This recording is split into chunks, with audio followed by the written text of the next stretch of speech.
ಎಲ್ಲರಿಗೂ ನಮಸ್ಕಾರ. ಇವತ್ತು ನಿನ್ನೆ ರಾತ್ರಿಯ ಸ್ವಲ್ಪ ಕುಚ್ಚಲಕ್ಕಿ ಅನ್ನ ಉಳಿಯಿತು. ಈ ಅನ್ನದಿಂದ ಒಂದು ರುಚಿಕರವಾದ ದೋಸೆಯನ್ನು ತಯಾರಿಸಿದ್ದೇನೆ. ಬಹಳ ಟೇಸ್ಟಿಯಾಗಿ ಬರುವಂತಹ ಈ ದೋಸೆಯನ್ನು ಹೇಗೆ ಮಾಡುವುದೆಂದು ನೋಡುವ ಮೊದಲು ಯಾರೆಲ್ಲ ನನ್ನ ಚಾನಲನ್ನು ನೋಡ್ತಿದ್ದೀರಿ, ಯಾರೆಲ್ಲ ಇನ್ನೂ ಸಬ್ಸ್ಕ್ರೈಬ್ ಮಾಡಿಲ್ಲ, ದಯವಿಟ್ಟು ಸಬ್ಸ್ಕ್ರೈಬ್ ಮಾಡಿ, ಸಪೋರ್ಟ್ ಮಾಡಿ ಅಂತ ಹೇಳುತ್ತಾ, ಈ ಒಂದು ದೋಸೆಗೆ ಒಂದು ಸಿಂಪಲ್ ಆದ ನಾವು ಕರಾವಳಿಗರು ಮಾಡುವಂಥ ಚಟ್ನಿಯನ್ನು ಸಹ ಮಾಡಿದ್ದೇನೆ. ಹಾಗಾದರೆ ಬನ್ನಿ ಈ ದೋಸೆಯ ರೆಸಿಪಿಯನ್ನು ಹೇಗೆ ಮಾಡುವುದೆಂದು ನೋಡೋಣ. ನಮಸ್ತೆ ಮಿತ್ರರೇ, ನಿನ್ನೆ ಸ್ವಲ್ಪ ಅನ್ನ ಉಳಿದಿತ್ತು. ಇದು ನೋಡಿ, ಕುಚ್ಚಲಕ್ಕಿಯ ಬಿಡಿ ಅನ್ನ. ನಿಮ್ಮ ಹತ್ರ ಈ ವೈಟ್ ರೈಸ್ ಇದ್ದರೆ ಸಾಕ್ತದೆ, ವೈಟ್ ರೈಸ್ನ ಅನ್ನ ಇದ್ದರೆ ಸಾಕ್ತದೆ, ಕುಚ್ಚಲಕ್ಕಿ ಅನ್ನ ಇದ್ದರೆ ಸಾಕ್ತದೆ, ಕೆಂಪು ಕುಚ್ಚಲಕ್ಕಿ ಸಾಕ್ತದೆ, ಯಾವ ಸಾಕ್ತದೆ. ಒಂದು ಬೌಲು ಕುಚ್ಚಲಕ್ಕಿಯ ಅನ್ನ ನಾನು ತೆಗೆದುಕೊಂಡಿದ್ದೇನೆ. 3/4 ಬೌಲ್ನಷ್ಟು ಈ ಮೊಸರು, ಗಟ್ಟಿ ಮೊಸರು ತೆಗೆದುಕೊಂಡಿದ್ದೇನೆ. ಅರ್ಧ ಬೌಲ್ನಷ್ಟು ಈ ಸಪೂರ ಸಜ್ಜಿಗೆ ತೆಗೆದುಕೊಂಡಿದ್ದೇನೆ. ಇವತ್ತೊಂದು ಇನ್ಸ್ಟೆಂಟ್ ಆದ ರುಚಿಯಾದ ಒಂದು ದೋಸೆ ಮಾಡೋಣ. ಬಹಳ ಚೆನ್ನಾಗಿ ಬರ್ತದೆ. ಸುರಿಗೆ ಈ ಒಂದು ಅನ್ನವನ್ನು ಇದರೊಟ್ಟಿಗೆ ಗಂಜಿ ಉಳಿದಿದ್ದರೆ ಗಂಜಿಯನ್ನು ಸಹ ತೆಗೆದುಕೊಂಡು ಮಾಡಿದರೆ ಸಾಕ್ತದೆ. ಕುಚ್ಚಲಕ್ಕಿ ಗಂಜಿ ಹೆಚ್ಚಾಗಿ ರಾತ್ರಿಯಲ್ಲಿ ಉಳಿದಿರ್ತದೆ. ಬೆಳಿಗ್ಗೆ ಏನಾದರೂ ತಿಂಡಿ ಇರದಿದ್ದರೆ ಇದನ್ನು ಮಾಡ್ಕೊಳ್ಬೋದು. ಇದಕ್ಕೆ ಈ ಸಜ್ಜಿಗೆಯನ್ನು ಹಾಕೊಳ್ಳೋಣ. ಈ ಗಟ್ಟಿಯ ಮೊಸರು, ಸ್ವಲ್ಪ ಮೊಸರಿಗೆ ಚೂರು ನೀರು, ಇನ್ನು ಉಪ್ಪು, ರುಚಿಗೆ ತಕ್ಕಷ್ಟು. ಅದಕ್ಕೆ ಎಷ್ಟು ಉಪ್ಪು ಬೇಕಷ್ಟು ಉಪ್ಪನ್ನು ಹಾಕಿ ಇದನ್ನೊಂದು ಒಳ್ಳೆ ಗ್ರೈಂಡ್ ಮಾಡಿ ತರ್ತೇನೆ. ವೀಕ್ಷಕರೇ ನೋಡಿ, ಈ ರೀತಿಯಾಗಿ ಸ್ವಲ್ಪ ನೀರು ಹಾಕ್ಕೊಂಡೆ ನಾನು. ಸ್ವಲ್ಪ ಗಟ್ಟಿ ಆಯಿತು ಹೇಳಿ ಒಂದು 1/4 ಲೋಟದಷ್ಟು ನೀರು ಹಾಕ್ಕೊಂಡೆ. ಪುನಃ ಸಹ ಇದು ಗಟ್ಟಿ ಉಂಟು. ಇದನ್ನು ಒಂದು ಪಾತ್ರೆಗೆ ಶಿಫ್ಟ್ ಮಾಡ್ಕೊಳ್ತೇನೆ. ನೋಡಿ, ಮೊಸರು ಸ್ವಲ್ಪ ಪರಿಮಳ ಬರ್ತಾ ಉಂಟು, ಮೊಸರಿನ ಪರಿಮಳ. ಸೊ ಇದಕ್ಕೆ ಸ್ವಲ್ಪ ನೀರು ಹಾಕೊಳ್ಳೋಣ, ತುಂಬ ಬೇಡ. ಒಂದು 1/4 ಲೋಟದಷ್ಟು ನೀರನ್ನು ಹಾಕ್ಕೊಂಡು ನೋಡಿಕೊಂಡು ಹಾಕೊಳ್ಳೋಣ. ನೀರು ತುಂಬ ನೀರು ಸಾಕಬಾರ್ದು. ಇದು ಉಪ್ಪು ಆಲ್ರೆಡಿ ಹಾಕ್ಕೊಂಡಿದ್ದೇವೆ ನಾವು.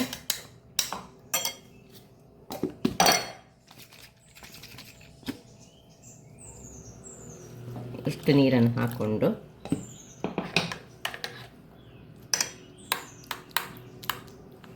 ಇದರಲ್ಲಿ ಒಂದು 4 ದೋಸೆ ಆಗ್ಬೋದು. ನಾನು ಒಂದು ಬೌಲ್ನಷ್ಟು ಉಳಿದ ಅನ್ನ ತೆಗೆದುಕೊಂಡದ್ದು. ತುಂಬ ಮಂದಿ ಇದ್ದರೆ, ತುಂಬ ಉಳಿದಿದ್ದರೆ ತುಂಬ ಸಹ ಮಾಡ್ಕೊಳ್ಬೋದು. ಇದನ್ನು ಇಟ್ಟುಕೊಳ್ಬೋದು ಸಹ, ಫ್ರಿಜ್ಜಲ್ಲಿ ಇಟ್ಟು ಸಂಜೆ ಸಹ ಮಾಡ್ಬೋದು, ಬೆಳಿಗ್ಗೆ ಮಾಡಿದಂಥ ಹಿಟ್ಟನ್ನು. ಸೊ ನೋಡಿ, ಹೀಗೆ ಒಂದೇ ಸೇಮ್ ಮೋಷನಲ್ಲಿ ಒಂಚೂರು ತಿರುಗಿಸಿಕೊಂಡು ಇದನ್ನೊಂದು ಕೇವಲ 5 ನಿಮಿಷ ಹೀಗೆ ಮುಚ್ಚಿಟ್ಟುಕೊಳ್ಳೋಣ. ಇದು ನೆನೀತಾ ಇರುವಾಗ ವೀಕ್ಷಕರೇ ನೋಡಿ, ಇದಕ್ಕೊಂದು ಸುಲಭ ರೀತಿಯ ಪಟ ಇವತ್ತಿನ ನಮ್ಮ ದೋಸೆ ಸಹ ಫಾಸ್ಟ್ ಆಗುವಂಥದ್ದು. ಈಗ ಚಟ್ನಿ ಸಹ ನೋಡಿ, ಸ್ವಲ್ಪ ತೆಂಗಿನ ತುರಿಯನ್ನು ಹಾಕ್ಕೊಂಡಿದ್ದೇನೆ. ಏನಿಲ್ಲ, ತೆಂಗಿನ ತುರಿ ಚಟ್ನಿ ಮಾಡೋದು ಬಹಳ ಸುಲಭ. ಒಂದು ಸಣ್ಣ ತುಂಡು ಹುಳಿ, ಒಂದು ಕಾಯಿ ಮೆಣಸು, ನಿಮಗೆ ಖಾರ ಹೆಚ್ಚು ಬೇಕಿದ್ರೆ ಹೆಚ್ಚು, ಒಂದು 2 ಬೆಳ್ಳುಳ್ಳಿ, ಒಂದು ತುಂಡು ಬೇಕಿದ್ರೆ ನೀರುಳ್ಳಿ ಇದ್ದರೆ ಸಹ ಹಾಕ್ಕೊಳ್ಬೋದು.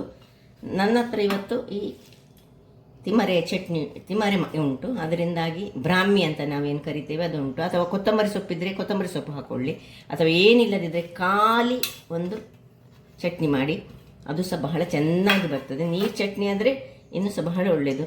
ಈ ಒಂದು ಬ್ರಾಹ್ಮಿ ಆಗಲಿ ಅಥವಾ ಕೊತ್ತಂಬರಿ ಯಾವುದೂ ಇಲ್ಲದ ಸಹ ಖಾಲಿ ಚಟ್ನಿ ಸಹ ಮಾಡ್ಬೋದು. ಇದಕ್ಕೆ ಸ್ವಲ್ಪ ನೀರು ಮತ್ತು ಒಂದು ಸ್ವಲ್ಪ ಉಪ್ಪು ಇಷ್ಟನ್ನು ಹಾಕಿ ಒಂದು ಗ್ರೈಂಡ್ ಮಾಡಿ ತರ್ತೇನೆ. ವೀಕ್ಷಕರೇ ನೋಡಿ, ಚಟ್ನಿ ರೆಡಿಯೇ ಆಯಿತು. ಹೇಗೆ ಉಂಟು ನೋಡಿ, ಈ ರೀತಿಯಾಗಿ ಇದಕ್ಕೊಂದು ಬೇಕಿದ್ದರೆ ಒಗ್ಗರಣೆ ಸಹ ಕೊಡ್ಬೋದು. ಖಾಲಿ ಒಂದು ಸಾಸಿವೆ ಮತ್ತು ಈ ಕರಿ ಲೀವ್ಸ್ನಿಂದ, ಒಗ್ಗರಣೆ ಸೊಪ್ಪಿನಿಂದ ಇದನ್ನು ಪಕ್ಕಕ್ಕೆ ಇಟ್ಕೊಳ್ಳೋಣ. ಈಗ ಇಲ್ಲಿ ಗ್ಯಾಸನ್ನು ಉಳಿಸ್ಕೊಂಡು ಇದು ಬಿಸಿ ಆಗಲಿ. ಬಿಸಿ ಆಗ್ತಾ ಇರುವಾಗ ನಾವು ಇದಕ್ಕೆ ಒಂದು ಸ್ವಲ್ಪ ಇಷ್ಟೇ ಒಂದು 1/4 ಚಮಚದಷ್ಟು ಒಂದು ಬೇಕಿಂಗ್ ಸೋಡಾ ಹಾಕ್ಕೊಳ್ತಿದ್ದೇನೆ. ಬೇಕಿಂಗ್ ಸೋಡಾ ಹಾಕಿ ಸ್ವಲ್ಪ ಹೀಗೆ ಕಲಗಿಸ್ಕೊಳ್ಳೋಣ. ಸ್ವಲ್ಪ ಬೇಕಿಂಗ್ ಸೋಡಾ ಹಾಕಿ ಯಾವಾಗಲೂ ಚೂರು ನೀರು ಹಾಕ್ಕೊಳ್ಬೇಕಂತ ಹೇಳ್ತಾರೆ, ಅಥವಾ ಲಿಂಬೆ ಹಾಕಬೇಕು. ಆದರೆ ನಾವು ಇಲ್ಲಿ ದೋಸೆ ಮಾಡೋದ್ರಿಂದಾಗಿ ಲಿಂಬೆ ಹಾಕಲಿಕ್ಕೆ ಆಗೋದಿಲ್ಲ. ಈಗ ಇದು ಆಲ್ರೆಡಿ ನೀರೇ ಉಂಟು ನೋಡಿ, ಅದಾದಲ್ಲಿ ಉಂಟು ನೋಡಿ. ಈಗ ಇಲ್ಲಿ ಇದು ಬಿಸಿಯಾಗಿದೆ. ಈಗ ಒಂದು ಸೌಟಿನಷ್ಟು ಇದನ್ನು ತೆಗೆದುಕೊಳ್ಳೋಣ. ಇದಕ್ಕೆ ಇಲ್ಲಿ ಒಂದು ಚೂರು ತುಪ್ಪ ಅಥವಾ ಎಣ್ಣೆ ಸಾಕ್ತದೆ ಹಾಕ್ಕೊಂಡು ಇಲ್ಲಿ